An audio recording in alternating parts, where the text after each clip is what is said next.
Video is brought to you by one angry chef. I have to do a lot of work to make these videos and it makes me angry, right? I have to do a lot of work at my work, which makes me fucking angry. What? Get angry. I need you guys to help me. Share this. This could be a big public health and safety concern. There's other health and safety concerns at the minute, yes, I know, but this one could be big. These are coming through the mask and you're going to hear in this video, they are dangerous if you get them in your lungs. So, guys, share. We need to focus on this one. The chips are out there, not the chips. They're offering you the chips, okay? The vaccine, they're offering you the vaccine. I don't think they need to vaccinate us with these. I think it's cheap fabrics. So, please share. We need to focus on this. Get this shared to as many people as you can. People wearing these blue masks all the time, if they're the ones where these black fibres are coming through, it could be potentially dangerous. So get it shared. Share it. Hi guys, one angry chef here. So I've just got back from work, 12-hour shift, very tired. I'm going to try and remember everything that I've read and give you the facts about this nanotechnology. Now, when I say nanotechnology, things probably come in your brain like the original picture in the thumbnail of the first video on this series I did. Not necessarily have to be that. No, anything nanotechnology just means very small technology. It's as simple as that. So they're working with technology on a very small scale. Now, in particular, what they're working with here is small technology making fabrics, fibres. I think all the other stuff out there, guys, is a distraction. I think what we've got, a typical case of here, is a government that hasn't give two craps for its people. I think they know this new fibre could be dangerous, and I'm going to read you some stuff here that I think will help. Now, this is from a white paper that I received, that I managed to get hold of.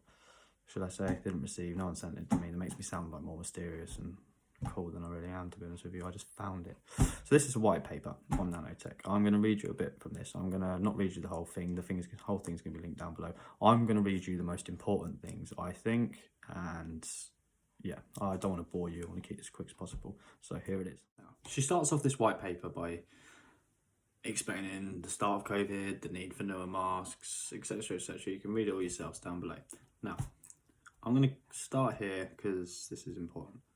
The frontier in clothing technology is represented by nano-engineered functional textiles, where nanomaterials are embedded into textiles to confer new functions, without altering the comfort of the substrate. Nanomaterials have the same size as viral particles, and because of their huge surface-to-volume ratio, exhibit physical, chemical, and biological properties that are different from larger-sized materials.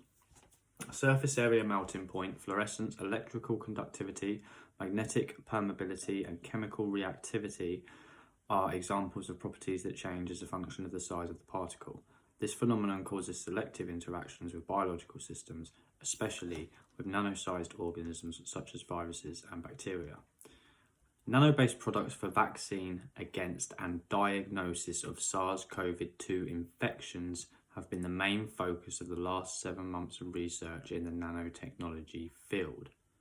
So this isn't, I think this is where we're at, guys. We're at the stage where there's two different worlds. There's people living in the world where they don't know this stuff, and then there's people living in the world where this is just normal. Like nanotechnology, it's taken over. Let me carry on reading. So nanoparticle-based biosensors for coronavirus have also emerged as sensitive and selective diagnostic tools for early stage detection. Did anyone else see the Lab Bible post yesterday? Wow. Given the importance of mask wearing health measures, the response of the nano research community to the coronavirus disease 2019 pandemic in terms of personal protective equipment design has been prompt. Textiles companies are looking increasingly to engage nanotechnologies and specific nanomaterials in the quest for new solutions to the pandemic challenge. Nanofibers and nanoparticles have been incorporated into respiratory masks, providing antiviral properties, high breathability, and filtration capacity. So there you go, guys. It's common knowledge. Now, these ones that we're finding, they're hook-shaped, which I was told by a member of the He actually asked me to say, but I was told that hook-shaped carbon nanotubes could be dangerous. Anyway, in the following text, we will briefly discuss the main research findings in face mask production based on nanotechnology and our concerns about nanosafety, an often underestimated drawback in the nanotech industry. Finally, we address necessary changes in social behaviour and possible regulated disposal of used face masks to reduce environmental impact caused by the use of nanotechnology-based protective equipment. So guys, I've skipped down a little bit further into this and she begins to talk about the safety concerns. Now, I'm going to read this bit to you. Yeah. It's concerning. What? Nanotechnological products made to have direct contact with facial skin should be extensively dermatologically tested. The use of protective equipment, especially when tightly sealed for a prolonged time on healthcare workers, has already raised dermatological concerns. It has been pointed out that more skin-friendly materials and interface design are needed to take into consideration the change in skin conditions that arise from perspiration. As an example, TiO2 cannot penetrate the deeper layers of skin and can be considered a skin-friendly nanomaterial. A panel of graphene-based materials, including fuel-layer graphene, graphene oxide, and reduced graphene oxide, did not induce irritation unless they were prepared with irritant surfactants such as sodium dodecyl sulfate and sodium dodecyl benzensulfonate. Nanoparticles could also reach the lungs if nanoparticles are not firmly embedded in the face mask material. Acute effects in humans arising from inhalation of silver nanoparticles include lung failure, increased heart rate, and decreased arterial blood oxygen pressure. Due to their increased reactivity, nanomaterials may require additional testing to ensure that impact on human health is low. New bioprinting techniques used to recreate skin or lung alveoli might be used for testing. Artificial sweat was also used to test the concentration of the silver and TiO2 released from fabrics. The release rate was found to depend on the concentration of nanomaterials in the fabric and pH of sweat. Since no specific guidelines for the testing of nanomaterials at the skin level are currently available, Fusco and colleagues have proposed the use of skin-ethic reconstructed human epidermis following the Organisation for Economic Cooperation and Development Test Guidelines 439, validated only for chemicals. RHE is a fully differentiated three-dimensional epidermal tissue constituted of normal human keratinocytes in a chemically defined medium grown at the air-liquid interface. So guys.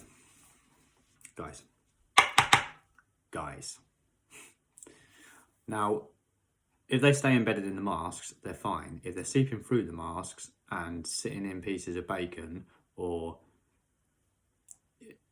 heavy exposure in the mouth. Now, these aren't regulated. They've just clearly said it there. There's no regulation for these for skin irritation, and I doubt there's any regulation to make sure they're not coming out of the mask and getting into our airwaves. Can you not see the pattern now?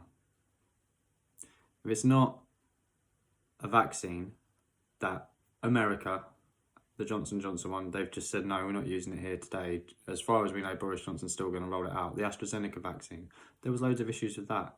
It still got rolled out. We had the Pfizer vaccine first. Fact check all of this. So what are we going to do? What I plan to do, guys, I'm going to try and petition the government or Public Health England to launch an inquiry into this, or to at least debate it in Parliament.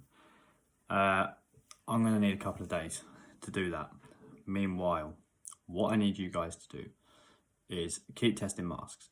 Keep testing masks. Send me all the clips you can get. The more clips I can get to make into a montage to show that these are coming through the masks en masse at a high level, then they'd have to launch an inquiry and see, you know?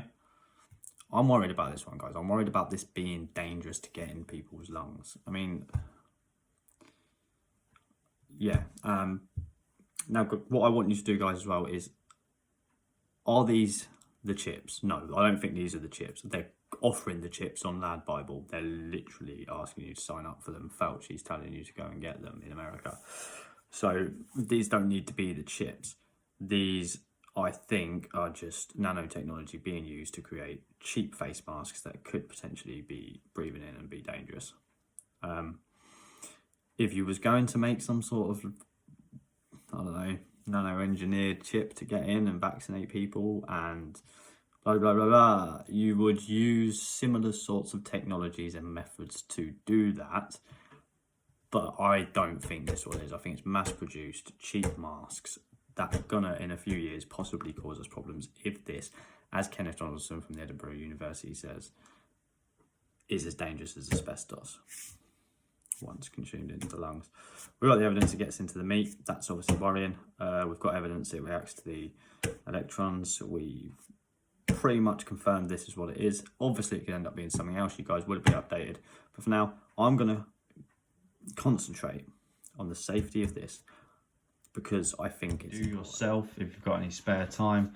I'm also going to be using this to see if I can trace any of the companies, Matt Hancock and all the rest of the cronies, have made PPE contracts with to companies that produce these masks, because that way we know that they probably knew they wasn't safe and they probably knew they were just going to do it anyway and make a bit of cash. That's all speculation, obviously. I don't know that yet. I was just showing you guys one of the tools I'll be using to help me figure that out. So here we go. Nano mask graphene. This is on eSpaceNet. The Gov website will take you here if you search for patents. So I've typed in title or abstract. As you can see, nano mask graphene.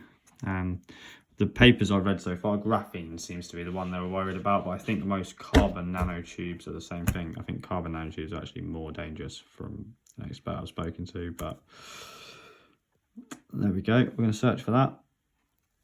Or are we? I don't know. Come on, Chromebook, are we going to search for that? I know, Chromebook, guys, it's just ridiculous. Anyway, here we are. Antibacterial and antiviral protective mask, graphene-based antibacterial and antiviral mask, antibacterial nano silver melt blown cloth used for masking, graphene nanomaterial UV pressure sensitive adhesive and preparation method thereof, mask, antibacterial meltdown, preparation method of silicon-based mask, nanobacterial mask and preparation thereof, etc, etc, etc. Right guys, I really need some sleep. I'm an angry, tired chef. So take care until next time. You can do any research, send it to me, I need it, I need information. Don't go searching for everything, guys. If you want to make videos and masks, okay? Alright, I'm one angry chef saying good night, God bless, peace.